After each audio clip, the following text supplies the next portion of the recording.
And we're back in action, people. We are back. We are live. And Mini Jen is just, well, she's just being Mini Jen, man. Can't say she's drinking because she's over here with Diet Coke. Just Mini Jen. Yeah. Talking about cheer. If you haven't done cheer, it's a great opportunity for your daughters to try. Yeah. It really does gain friendships and leadership skills. Now, if you want to join a sorority, that's on the other hand, you buy your friendships and leadership. Yeah. Yeah, the one thing about cheer with my girls that I'll tell you is as they got older and they would come back from cheer camp, their fucking attitude for 2 weeks. You know, it's like, what the fuck? Did you drink the Kool-Aid? Like, what the fuck is going on with you, you know? And it just drove me nuts. But no, I mean, you know, we lived out in the country. So, you know, when you live out in the country and you got the city kids and the country kids, the city kids would come over and all the time, man, I mean, you know, they would come over to our house because we had big bonfires and the pool and all this other stuff. And it wouldn't be shit on a weekend to have 20 fucking girls at my house. And it's like, it was cool when they were younger, but as they were becoming teenagers, that's when I started to get worried, you know, because then they were trying to sneak boys in and, you know, matter of fact, before their mom got caught cheating, I gotta tell you about this. You'll die laughing. I caught 2 boys sneaking in the house. And they didn't make it to their bedroom. What'd you do? They made it, well, I caught them in the sunroom and I go, can I help you? And they're like,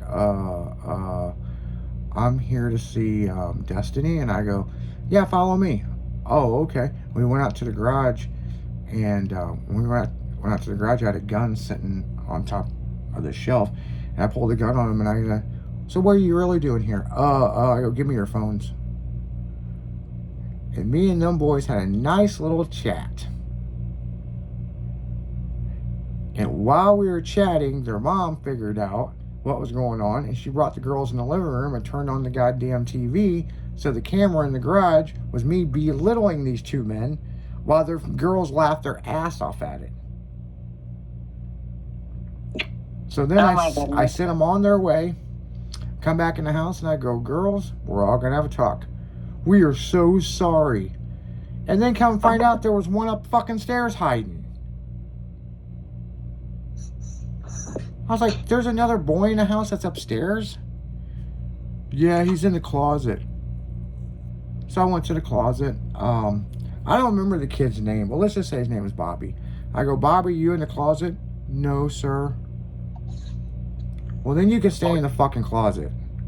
What? Yeah, you're not allowed to come out. I'm going to call your parents. And I made their parents come over.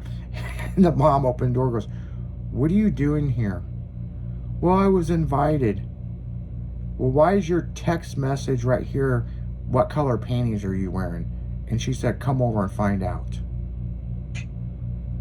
Fucking kid broke in my fucking house. I'm like, so when a lot of people say when the relationship went south, I got out when I did because there's no way I could still be them girls' parents as them being teenagers. Well, that's the hardest time in life, though. Yeah.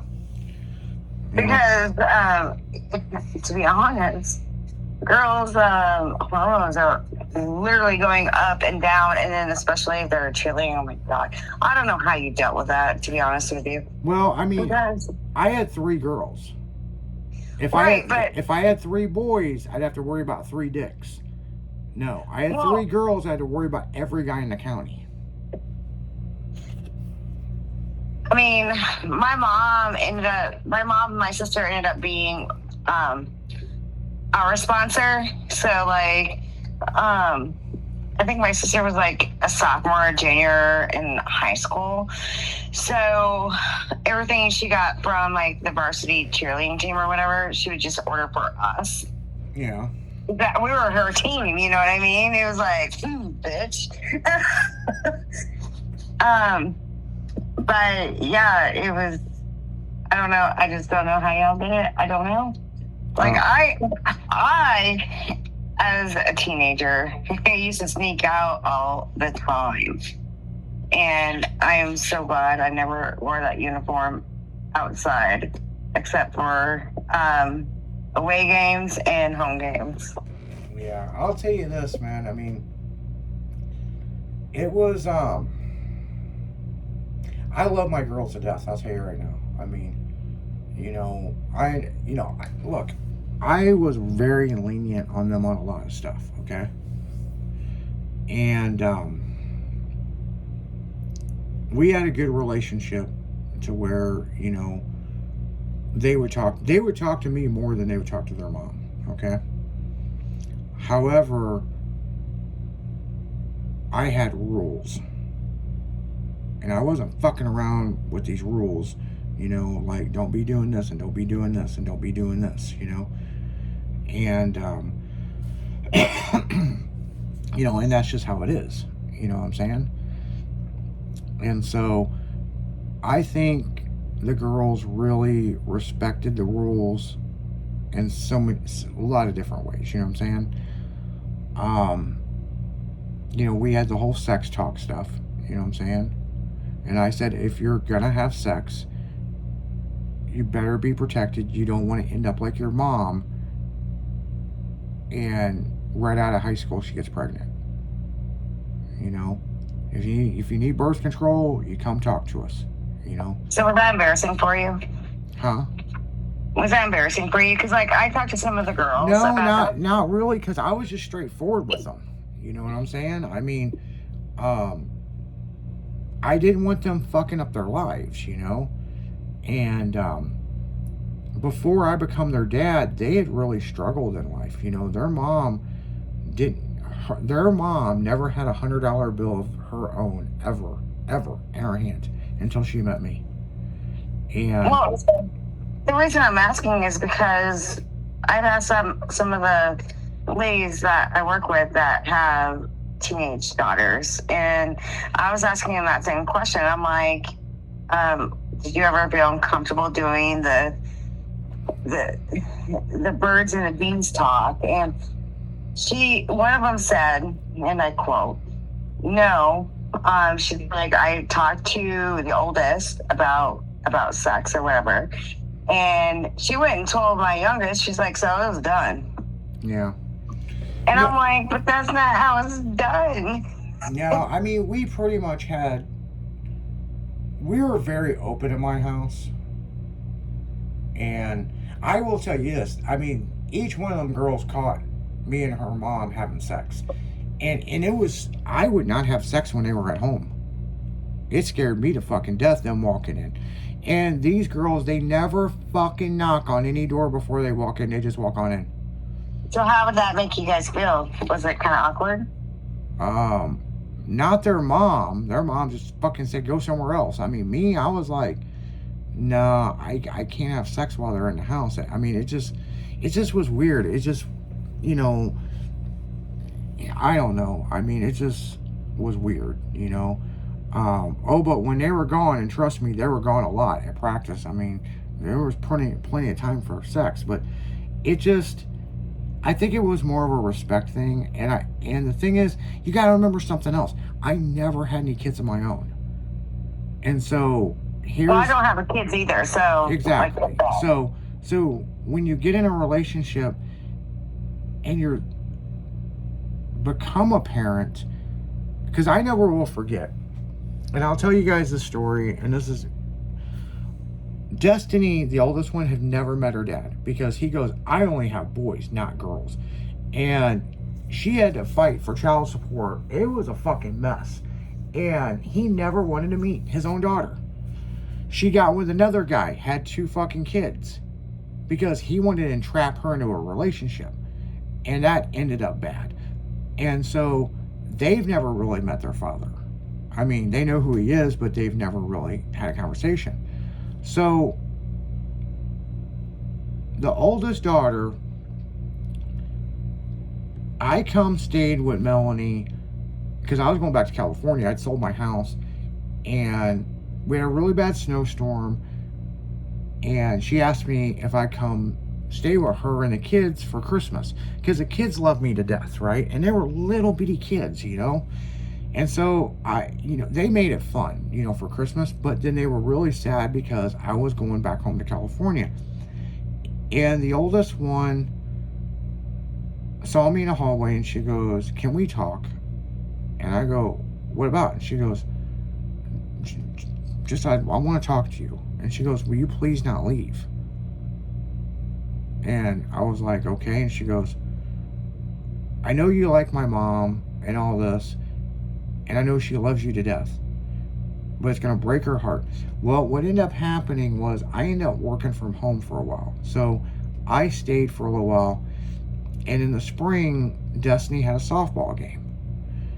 And they always call me by my real name, okay? They never called me Dad.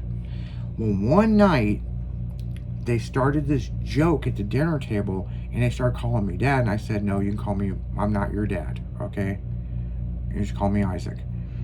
And a few weeks later, after the softball game, they lost, and we're getting everything in the car, and she goes, "Hey, can I talk to you?" And I always told these girls, if you ever need to talk to me, pull me aside.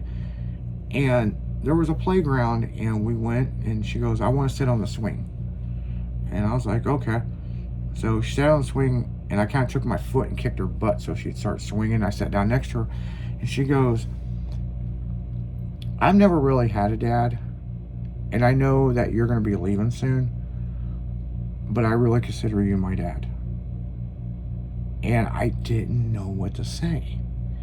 And I wouldn't either. And I almost wanted to start crying. I go, "Well, I never really had a daughter, but I consider you and your sisters my kids." And she goes, "I guess it's okay if I call you Dad." And I said, "I wouldn't have a problem with that." We come back, and the mom, Melanie, their mom, was like, "What was that about?" And I was like, "Nothing." And Destiny was giggling. And so I kind of thought Melanie put her up to this, but she didn't. The girls had a talk. And so we got in the car, and I go, "Well, you guys lost, so we're going to go home and make dinner. Or I said something, "You guys are losers, and we're not going out to eat." And all three girls go, "Okay, Dad." And the look on her mom's face, turned around and goes, "What'd you say?" And I go, "Yeah, we're going out for pizza." And they were like, "Yeah, Dad's the best." And she goes, "What the fuck is all this about?" So we went to Pizza Hut, and I remember they brought the pizza. There's a sit-down Pizza Hut, by the way. And we were sitting there, and they brought the pizza, and it was hot. And Tori started to race forward, and she goes, slapped her hand. She goes, "No, Dad gets the first piece." And so I grabbed their plates and gave it to them. And that night, their mom was like, "What the fuck was all that about?" And I'm like, "I don't know. Go ask your kids." And I go, "I figured you talked them into saying that." And she goes, "Saying what?" And I explained. She goes, "Really?" And so after that, I was Dad. And one of them fell and got hurt. And I remember I was cutting the grass, and I jumped off the mower and picked her up, and I had to take her to the emergency room. And she cut her hand real bad. It was more than what I could deal with. And I've got, medical experience. And so I called her mom and said, "I'm going to the hospital. Hunter got hurt." And Hunter was an accident-prone little girl, And so when I got to the hospital, I didn't know that I had power of attorney over those kids until then. And their mom had already made arrangements with the insurance and stuff that I was their guardian. And I thought that was cool. So there's a lot that goes into this that I've never really explained to people. But being a single bachelor guy and fucking whoever I want and doing whatever the fuck I want, to changing my life and becoming a dad for 7 years, I will tell you, it changed my life. And I don't regret it. You know? So, one day, Jen, you'll meet a guy that's got kids. And you know what?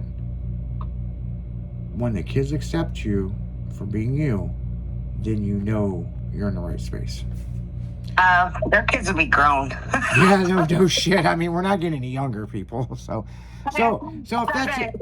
Everybody's kids are grown. Yeah, so if that's any words of wisdom to any single parents out there, you know, I hope that story could help you, because that's what happened in my life.